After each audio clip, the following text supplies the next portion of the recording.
Salut, je suis Isabelle Jeninet, psychologue et co-auteure du livre Les attaques de panique, quoi faire pour déjouer les montées d'anxiété. Peut-être que tu te demandes aussi qui peut faire une attaque de panique. La réponse est assez simple, à peu près tout le monde.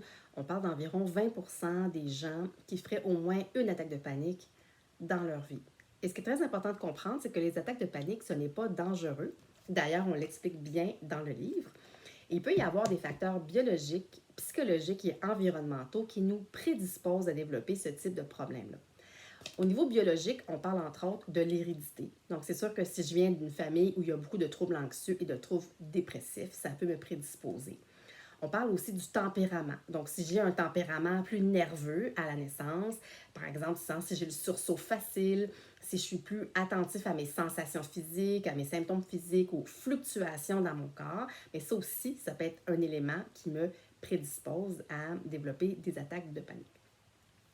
Au niveau psychologique, un facteur qui est très important, c'est les croyances qu'on peut avoir par rapport à l'anxiété. Donc, si je conçois l'anxiété comme quelque chose qui est, par exemple, mauvais, négatif, si je le vois comme un manque de confiance, comme un signe d'une faiblesse psychologique, bien, ça aussi, ça peut m'amener à réagir encore plus fort aux sensations physiques que j'éprouve. Et finalement, les facteurs environnementaux, ça, je l'ai dit tantôt, c'est rare que les attaques de panique arrivent dans un contexte où on est très calme et détendu. Donc, si je vis du stress, par exemple, à l'école, dans mes relations, dans la famille, au travail, que ce soit des stress ponctuels ou des stress qui s'étirent dans le temps, eh bien, ça, effectivement, ça peut aussi me prédisposer à développer des attaques de panique. Même les changements positifs, comme par exemple un déménagement, peuvent quand même aussi avoir une influence.